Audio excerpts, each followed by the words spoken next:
California is all about celebrities and sunshine, but we are here to talk about non-fungible tokens. This is NFT and Coffee, live from LA.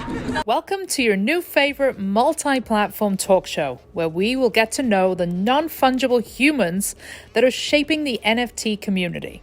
We'll be getting personal with your favorite artists, community leaders, and changemakers that are building Web3. This is NFT and Coffee. Welcome to NFT and Coffee. My name is Rachel Wilkins. I am delighted to be joined today by a friend, David Bianchi, in person, the real deal. Look at this. We're in the California sunshine. Yeah. We're hanging out. We're not doing Twitter. We're not doing any of that internet stuff. No, we're not. We're actually IRL. So you just came off the stage, incredible performance.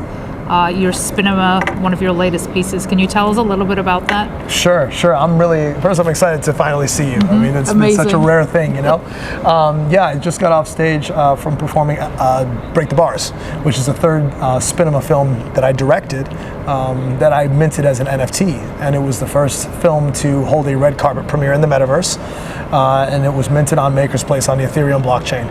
And it's a very, very personal piece for me. I remember when I was growing up in Hollywood, when I was actually coming up in Hollywood as an actor, like I had cockroaches in the kitchen, I lived on an air mattress, and I remember I moved to my first apartment, it was just a wreck, you know, and I was a waiter in Universal City Walk, and I remember seeing the children playing against the dumpster, like that's where they were playing handball, and it really broke my heart. And as I walked around, I noticed barred on the windows and these razor wire fences, and I was like, we have to do better. It really broke my heart. So that was the inspiration for Break the Bars, because a lot of actors have the stand-up comedy scene, a lot of actors had improv. Me, I had the spoken word open mics. So that's what gave me purpose on Monday and Tuesday when I was hoping to get the casting director or the headshot or whatever it was.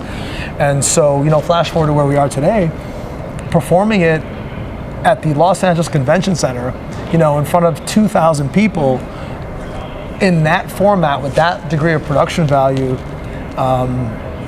for me, I haven't even begun to process what it means for me artistically. And I won't even ever know, you know, because the impact that we create, that we actually see, like I see the impact with you, but I don't see the concussion. Right, the ripples. I don't see the people in the lobby, the discussions that they're having about their experience and how my phone may or may not ring, or, you know, so those are the things that I'm just waiting for God to send to me, you know. So it's exciting. So it's important to talk about the role that Twitter and Clubhouse and community has really played in elevating creators, right? Sure. I mean, you've just had this whirlwind year. I feel like privileged because I've kind of got to see you at various points of this journey.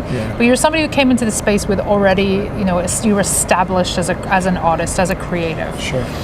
What role would you say that community has had in this space in making you the creative that you are as you sit here today? Listen, community has been absolutely everything. As I said on stage, like my art, you know, my spoken word films, my Spinema films, I've been making them for almost 2 decades. And yeah, I got a lot of hand claps and pats on the back and B-level festivals because it's experimental and Hollywood didn't give a fuck, you know. And now in NFTs and blockchain, not only am I a self-sustaining artist, I'm being placed on the main stage at an inaugural NFT LA event, you know, opening up for Tom Bilyeu's conversation. Wow. Like that's kind of fresh, you know. And so that's what the power of this renaissance is. Again, finance, technology, commerce, and culture, and art, all moving together as one is what this actually is happening right now. So community is absolutely everything, because all waters raise the tide.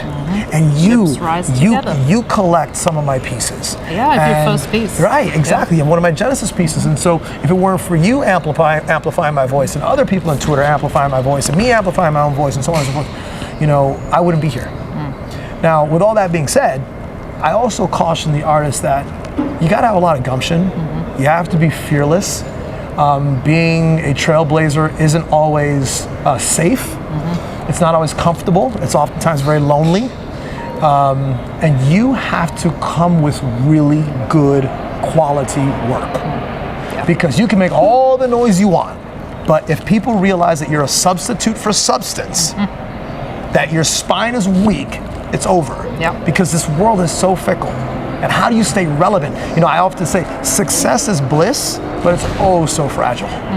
So fragile. It's like, when you get to a place, how do you maintain that place? Achieving is one thing, retention is something completely different.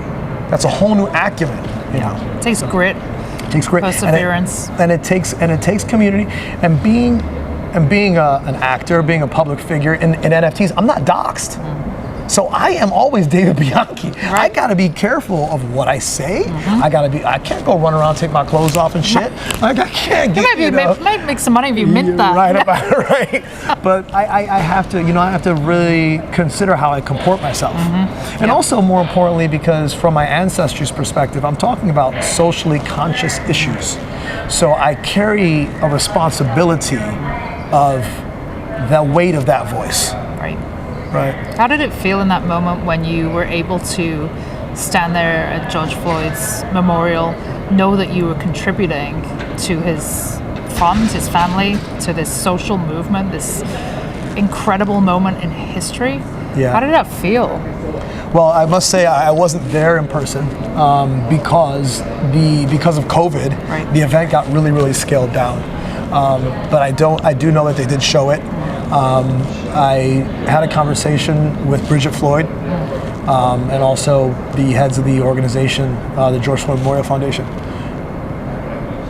And, even now, I fucking cried, man. And I want to weep now because it's like, I didn't make that because I wanted stars and stripes. I made that because that was just my soliloquy to the murder of the man. And when it got to those levels and people like Benjamin Crump and people like Lee Merritt, for example, some of the biggest civil rights attorneys in North America were applauding the work, and the Floyd family was applauding the work, it was almost like I was washed. I felt like I was baptized in the purpose of my art. I really felt like, wow, I really have purpose. Because as an actor, I go to their sets, I learn their lines, I hit their marks, and I shut the fuck up. That's my job. But when I'm creating Spinema, my heart is in every single step of the way. And so it hurts when it hurts bad, and when it feels good, it feels really good. Wow. Yeah. What are you working on? Top secret information. No, so right now I've got a great series on Super Rare called The Revolution. Is being televised, which you know about. G Money just acquired one of those, which is great, huge collector. I am prepping a new Spinema film, which is called Guns in America, and you can only imagine. That is going to be directed by a Sundance winning director, Mr. Qasim Basir, and it's going to be a very, very powerful project. Working with Triller on that one as well. I'm working on a spoken word collaborative drop with Async and Flostradamus, which is 100 poems that I wrote about the human senses. So 20 per human sense for a total of 100 poems that will create a music, spoken word, auditory, generative, high art collection. Wow. On Async. So that is going to be happening. And I'm also working on heavily, just finished a white paper for Exertion 3, which will be a Web3 production company to produce scripted narrative content for Web3 by Web3, to be owned by Web3, to be distributed amongst Web3, and to create compelling stories and create Web3 stars. Like, I really, really believe that there is no limitation. And I think that the only thing that will get me in my way is me. Yep. As long as I can stay out of my own way and I lead with a high heart and good intentions, people like you will keep coming around. You know? I think that this movement favors the bold. I think it really does. I think it does. I think that if we can kind of continue to elevate each other in this space, I think that we will really change the narrative to what we've been accustomed to in Web 2 with gatekeepers. I just don't think it will be a thing. But there's a lot of work to do. There is a lot of work to do. I'm so blessed. Like, even this great gentleman that's behind the camera, like, as an independent content creator, when the fuck have you ever gotten paid for a short film? Like, ever? Say it. Yeah, but like 5X? Yeah. But as an independent filmmaker, being a self-sustaining artist is a very powerful place to be, because now you can create art from a real place of abundance and not a place of scarcity, not a place of lack, but a place of knowing that things will be completed and that they will have purpose. Yeah. It's a whole new different mental paradigm. it changes you. You know, it reminds me like when Neo saw the green tumbling code in Matrix for the first time. Like that's how I feel. Like I'm actually seeing the Matrix. Wow. And I'm discovering new things every day. To that point, how do you feel? I know you are a Bored Ape holder, right? Yeah. God, I'm kicking myself I didn't pick one up in those clubhouse rooms. Man, but you're a Bored Ape holder. And you were there. I was there. Worst decision. Yeah. But you're a Bored Ape holder. You know, are kind of bullish on PFP projects, as most of us are. Let's be realistic. We're here to build wealth as well. Sure. Yeah. Nobody's going to deny that. But there's conversation around, you know, the attention that is given to PFP projects is almost becoming more of the focus in terms of how NFTs are perceived, and that the one-of-one artists are going to get left behind. Yeah. How do you feel about that? Well, I do agree with you. I think that right now what's happening is that there is a big rise in PFP attention because of the Wall Street style of paper hand trading. And what is that rooted in? It's rooted in one of the 7 deadly sins. It's rooted in greed, right? That's what it's rooted in. And as Tom Bilyeu just said on the stage, the Web3 community, we don't work in month and year cycles. We work in literally hour to hour, minute to minute cycles. And so because people have 10x'd in 3 days on projects, 100x'd in a month, one-of-one art is not going to do that, right? It doesn't have the mechanical components to do that. The secondary for fine art, and I'm talking about crypto art, doesn't do that. Crypto art moves faster than traditional fine art, but it doesn't move at the pace of a PFP. Now, with all that being said, that is the reason for the attention. But what's happening now is a super saturation of PFPs.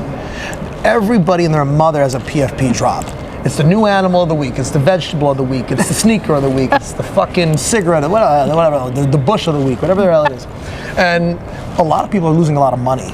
A lot of people are getting wrecked, and a lot of people are getting tired. So I think that what's gonna happen is eventually all the waves are gonna settle, the water will recede, and fine art will rise again. And the sophisticated collectors will continue to collect my work because they believe in the long-term play of the blockchain. A lot of people that are buying PFPs, they don't believe in the long-term play of the blockchain. No. They're here to make a quick buck. Yep. And God bless them. Yeah. Right? You want to gamble Everybody away. wants a piece of it. Let's be realistic. Let's be realistic. None of us are like, no, I don't want that that nice money. No. Right, right. But why do you buy a Pollock? Why do you buy a Basquiat? Why do you buy a Warhol? You know what I mean? Exactly. Like, if I buy a Banksy today, a sign print for 80,000 pounds, I'm buying it because I believe in 4 years it'll be worth $250,000. Yeah, it'd be a solid investment. Yeah, it will be a solid investment. And so I think fine art operates the same way. What are you excited for in terms of the technology that we have available to us as creators? Are you thinking along the lines of bringing AI into your work, anything intuitive? Are you even utility aspects of things? Are you interested in how you can extend your work in that way?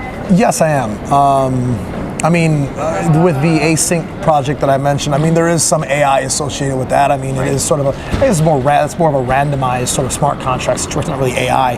But I am interested in, metaversal experiences. I am eventually interested in extended reality, augmented reality. Eventually, cinema, I believe, will be captured in a VR format, people capture stereoscopic with 2 different lenses now because you want to get native stereoscopic. And I think that eventually cinema, as a sort of tentpole experience, will be captured in a sort of 360 volumetric sort of way, where you'll be able to go into your virtual reality experience and you'll be able to experience literally Avatar, the James Cameron film, for example, all the way around you and everything around you. So wild. And people will have living rooms, but they'll also have meta rooms, right? So it'll be a room that has soft, cushy floors that you can move and take your socks off in. Hey, look, the technology is great, and it's hard to speculate now because what I'm saying that's true today, I'll be laughing about next week. Yeah. It's NFT supersonic speed. Well, it is what it is. Well, David, thank you. I think it's a hug moment to see you in person. Thank you for everything, and obviously I'll continue to support whatever you're doing, and best of luck. Hey guys, I'm David Bianchi, and I'm here on NFT and Coffee. If you like what you heard, subscribe, enjoy it, share it, but more importantly, share it if it moved you and if it inspired you.